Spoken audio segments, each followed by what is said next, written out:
All right, let's bring in the man who is the head of Underdogs Athletics, Justin Cotler. Justin, thanks so much for doing this. We really appreciate it. Obviously, this is not the best time for you guys, given what has just happened with Ricky, but he shared some details on a YouTube video. But from your standpoint, how did this whole thing play out with him? Yeah. Well, first of all, thanks for having me, guys. It's always a pleasure. Uh, I found out about this 10 days ago. I've had a little bit of time to obviously, I say time to mourn. Uh, and now it's been, you know, I've done my best now to just try to start to look forward. But yeah, I mean, Ricky contacted me 10 days ago. He had gone on a mountain biking trip, um, 2 weekends ago, and he said that he had taken a fall, that he hadn't gotten the MRI or X-ray yet, but that he was extremely concerned about what had happened. He felt like he might have done some, decent bit of damage on that shoulder. And so, we kind of waited with bated breath, but I think all of us were prepared for the worst, just because I think knowing Ricky, he's not the type of guy who would opt for an MRI or an X-ray unless he thought it was, moderately serious. And when the news came back from the MRI that he had, had a grade 3 separation, we knew. I knew right away. I pretty familiar with that type of injury. Honestly, being a huge NFL fan happens to a lot of quarterbacks. Yeah. I was also very familiar with what the protocol would be afterwards, and the fact that it would most likely be something that he could come back 100% from. So that was positive. And when to be honest with you, him describing the wreck, uh, yeah, I gotta be honest with you, he's lucky he's walking. If he Wow. wasn't as athletic, and as aware of his body, as he is, there's a good chance he might have broken his neck, from Oof. the fall he Wow. took. So, the fact that at the last minute he was able to avoid that, he was able to duck and kinda tuck and roll, but his helmet had a ding on it. It broke the visor off of his helmet, but he ended up, the shoulder took the brunt of the fall, and obviously we know what's happened since then. So, um, guys, it's obviously a heavy blow. It's Mm. when I heard it, got shot. But this is the thing, I think, with some, elite athletes, right? And you see it in other sports as well. And part of what makes Ricky great is his feeling of invincibility, and kind of the Mm. God complex that these athletes walk around with, that they live a little bit on the edge. And Ricky's always been into extreme sports. It's the way he's lived his life. And I think part of the reason why he's as great as he is, and why he's as fearless as he is part of the reason why this happened. So, I know there are a lot of people that are questioning and saying things, like, why the hell would he do this? And, obviously those are some of the things that I thought about at first, right? Like, I love Ricky to death, and then when he told me, I wanted to slap him, you know what I mean? Like, there's some of that there. But then there's part of, like, you take the good, with, I don't even want to necessarily call it bad, but you take the good, with that bit of danger, right? And Yeah. and Yeah. that and that's part of it. And he kind of, like he said yesterday in his video, he's got to cop it on the chin, and he is. I mean, he's beaten himself up more than anybody, but at the same time, he says, listen, this is the way I live my life, and these are the things that I love to do. I want to live, and when you do that, sometimes you got to live with the consequences. And this is a tough one, though. Let's be honest. I mean, I think after Wadapalooza, what people saw there, what I've seen in practice, what I've seen from videos and numbers that he's putting up, and his confidence level and things, I don't think there's any question that he would have been a huge threat to win the games. I think he's better than he was last year. I think you know, I think it's one of those things that's it's very tough to deal with just understanding how good he is. Um, Mhm. but that being said, I think and I believe in my heart 100% that he's going to get back to that and that he can be as good or better. It's just hard when you've already missed, 4 years to miss Mhm. another one. Prime. Mhm. I mean, that's hard. That's a hard pill to swallow. A couple things you said there. Obviously, he missed 4 years, but there's like this weird cross section because I think he's talked about it before with us. That like mountain biking and those extreme sports were one of the ways that he processed. It's one of the ways he coped, and it was an outlet for him. And taking that away, is akin to taking like a piece of you away that could make you less than when you do step on the competition floor. And I think that's I think where some of the opinions come in, or the thoughts from people come in. We're like, hey, if you are that good right now, and if you're feeling that good, why would you hop onto a bike, you know, with the idea that maybe that bike is part of the reason why he feels that and is performing that good. And I get the comparison. I don't know. Do you ever watch The Last Dance with Dennis Rodman, where during Oh the yes, middle of the NBA playoffs, that last one, they had to let him go. They were like, yeah, there's a part of your personality. We have to let you go do your thing and then kind of pull you back. So with that in mind, like what would have been the discussions around that with Ricky since? yeah. I mean, we had a heart to heart, afterwards, and I said to him, I said, listen, first of all, the first thing I said to him was, listen, I love you, man, and I'm not going anywhere. You know what I mean? Like I'm behind you, 100%. And your team is behind you, and we're going to be there through every step of this. I said, but I think moving forward that everything that you do and every decision that you make, you have to very strongly consider, is this decision helping me get to my goal of winning the CrossFit Games? And if you can honestly say that the answer is yes, that without question, and that's whether that's jumping on a mountain bike, whether that's going snowboarding, whether that's going to dinner with your friends, if that's traveling to XYZ, any of those decisions, any decision you make now, we have to look, kind of under the microscope, and we've got to make sure that that decision is helping us and you with your ultimate goal of winning the games.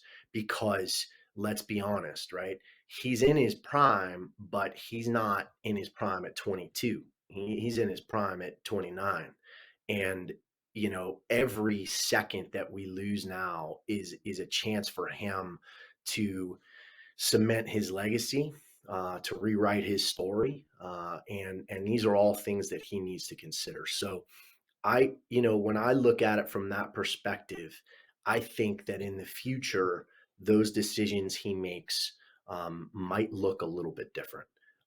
And Yeah. and I'm not. I think we have the relationship, and I think he has the respect for me to listen to those words and have them affect him, and not just have them kind of brush him off. Yeah. And that goes with his comeback this time. That goes with where he's going to compete next. The time frame of that. Hmm. Where we think that the best competition will be for him to to enter and come back after he's fully recuperated. Um, I know he said in his video, and obviously there's Rogue out there, there's Dubai, there's Down Under, there's Wadapalooza. I will tell you this, and I will not let him step on the competition floor coming back until he's 110% physically and mentally ready. Not just Hmm. 100%. It's Yeah. it's we're put him out there so that he can go out there and be Ricky and not be 80% of Ricky or 90% of Ricky or even 99% of Ricky. I don't think that's fair to him. And I think it's too important now. I think where he's at in his career, it's too important. Yeah. Did any of have any, let me rephrase this. Have any version of that conversation happened before? I know you guys maybe discussed it when he was first coming back or the decision to coach him. Because it does also seem like one of those unspoken things like, hey, if you're trying to win the games, the decisions need to align accordingly. But in some ways, I think, it's almost like you shouldn't have to, tell your kids not to run with scissors, but the consequences are very dire, in the event that something does happen. Yeah. I mean, it's tough, Tommy, because like I said, when you've got a thoroughbred, it's hard to get him to slow down. Yeah. And so for me, I'm not the type of coach that's incredibly controlling.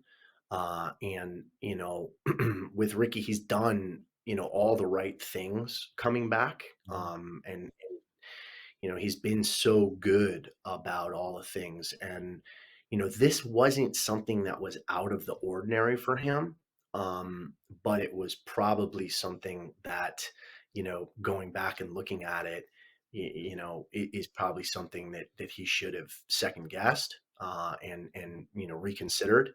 But this has been a part of his life since he was a little kid, and he feels as comfortable on that bike as he feels on a competition floor. So telling him not to do it is kind of like you said before is kind of telling somebody to not be themselves or be a part of Mhm. themselves. And you know someone someone told me the other day, and I can't remember who it was, but we're talking about it's got to be tough that this type of an injury happened outside of competition or outside of training, etc. You know, but the truth of the matter is, I think it's better that it happened this way, because if it had happened the other way, then he wouldn't, then he wouldn't be second guessing doing something like this again. Mhm. You know what I Mhm. mean? Like, you Yeah, know, there's a uh, learning spot in it for sure. absolutely. And so ultimately, I think for him, do I think he'll stop mountain biking? Probably not. But do I think that he'll, now it'll be for leisure and less, like, a course that you and I would look at and be like, hell no, I'm not doing that. Yeah. um, I think he will absolutely take a different approach to some of these, extreme things that are just, for him was just an everyday part of his life. And I think now, if it's one of those things that for the next 4 to 5 years he's got to put on the back burner because of the main goal that he has in mind, I feel pretty confident that those other things will take a back seat to what the goal is. And it's a tough lesson to learn. There's no question about it. Yeah. But like I told you before, I don't think there's anyone who's beaten Ricky up more than he's beaten himself up. And I think he also understands that the people who are questioning him have every right to. And you know, um, I think that it's also sad for the sport. I think Mhm. it's a hit. I think it's a blow on the men's side. You had this unbelievable competition between Justin and Roman and Ricky last year. You saw again, down at Wadapalooza, Ricky and Roman just throwing blows. It was so Yeah. cool to watch, and they were just elevating the men's field. And I think you throw another couple guys in that mix, obviously, Pat and Jeff Adler and a couple other guys, Lazar and Jason Hopper, et cetera. But there are probably 5 to 7 guys who you could legitimately say this is going to be unbelievable to watch, and it's unfortunate that you're throwing one of those, that one of those guys is on the sidelines, and Yeah. it's even sadder for me that it's my guy, Yeah. then Yeah. that's tough. You mentioned, how good Ricky was looking this season. Where specifically did you see the most gains from last year to this year in his fitness?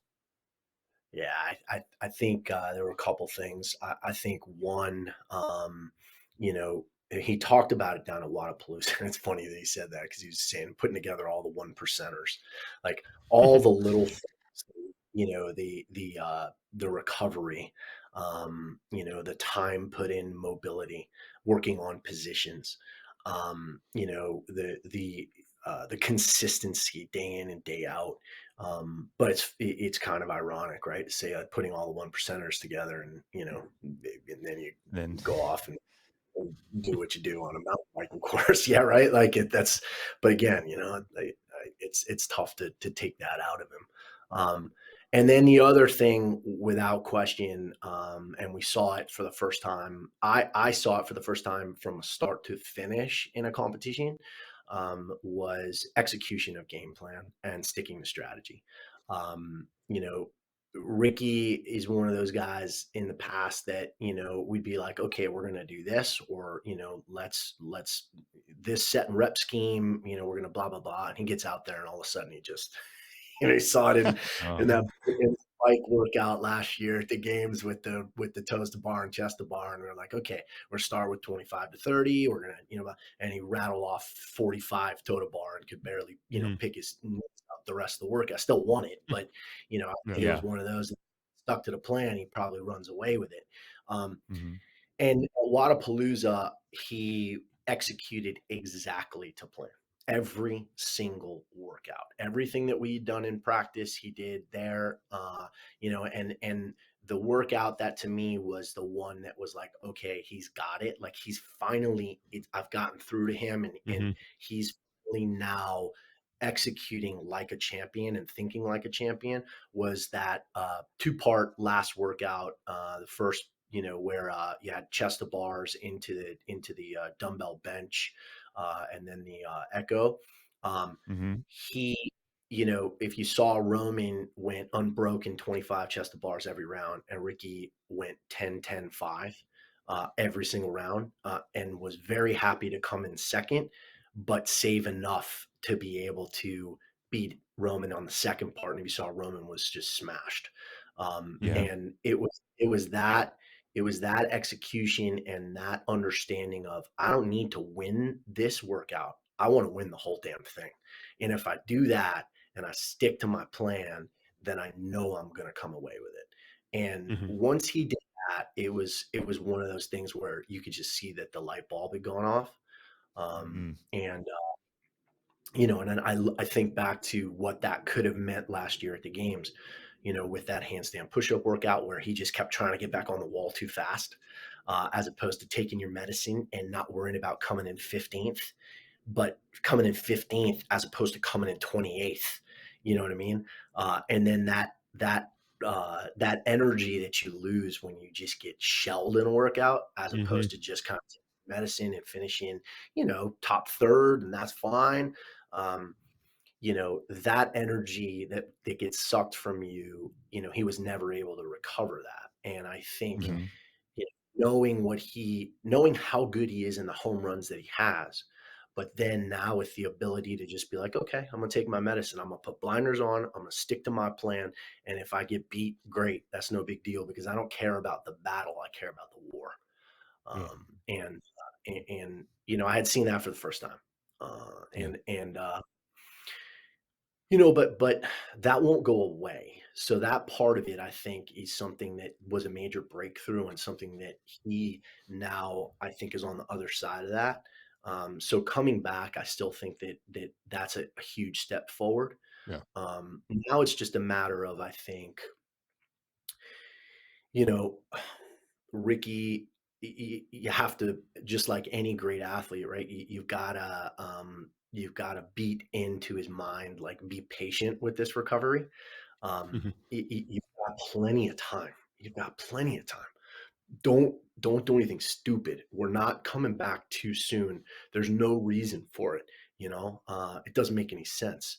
So, the doctor said he should be 100% in 4 to 6 months. So my thought process is not looking at anything even before 8 months. There's no reason Hmm. to. It doesn't make sense. Yeah. Um, and you know, I and I talked to him a little bit about, we can kind of draw upon, because we've had an athlete who recently had a catastrophic injury, came back the next year and finished fifth at the games, and that was Brooke Wells, and you could Hmm. see did everything right. She didn't enter any off-season competitions too early.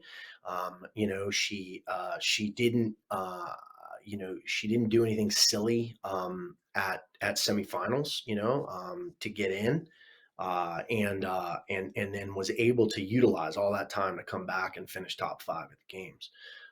So the precedent has been set, and I don't even think Ricky's injury is quite as severe as what Brooke had to deal with. But obviously both severe, and so I feel it, in my gut. I know that it's doable, and I know that he can come back and get to the top of the mountain.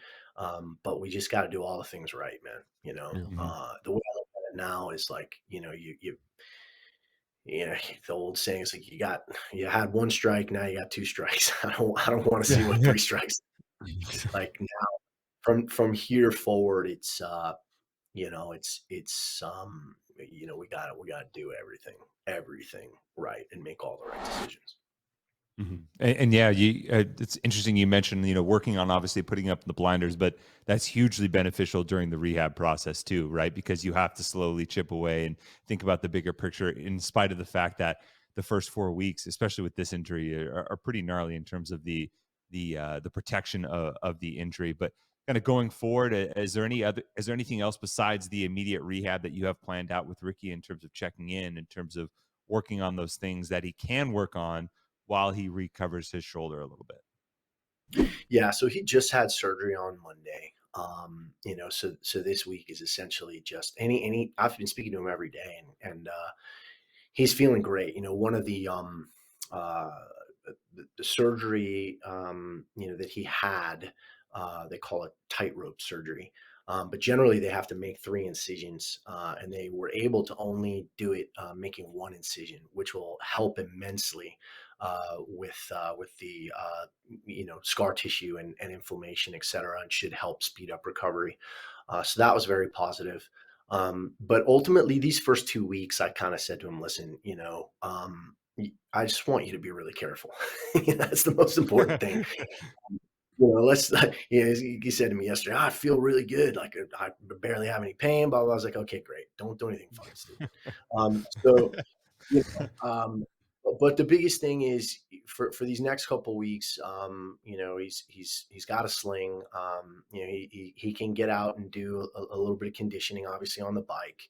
Um, but other than that, really these first 2 weeks, I want him to really focus on resting, doing all the things that the PT says, with stem, et cetera, to try to limit, the atrophy and whatnot. So, but beyond that, yeah, then we'll start to put things together because, I said, listen, I mean, this is a great opportunity for us to work on a couple of your, of the weaknesses you've had. Let's make your freaking legs strong as hell. That safety squat bar is going to be your best Hmm. friend.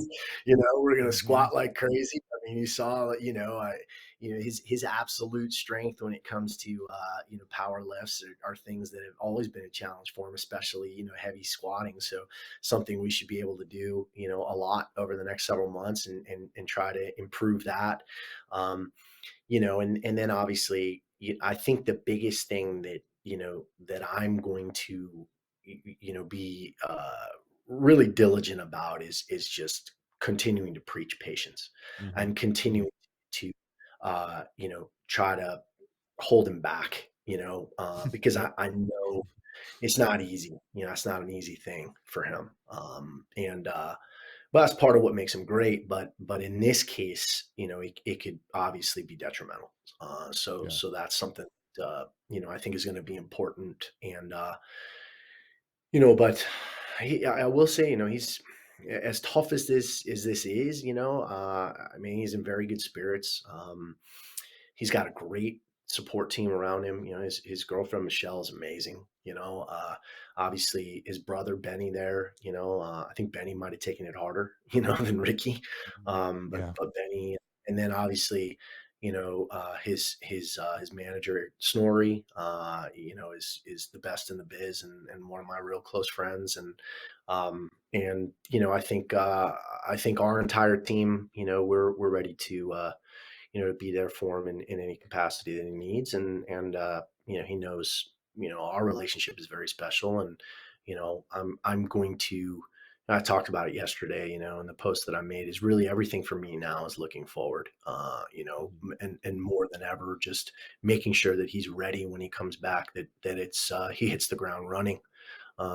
Because, I really do believe that, and I still believe in my heart that, he's good enough and talented enough to win the CrossFit Games. And there's not a lot of people that come around like that, guys. And Mhm. Yeah. uh, so if you've got that opportunity and you've got that talent, and you got people around you who believe in you, everyone's going to work as hard as they can, to achieve that goal. And I'm not shy about it, saying it, and I don't think he is either. I mean, I don't think Mhm. people are questioning whether or not that's possible for him. I think it's just, Yeah. we just want to see him out there. That's the Yeah. biggest Yeah. thing Right. is we want Hmm. to see him out there. Yeah. While we have you, before we let you go, you obviously have a lot more athletes that you work with there at Underdogs.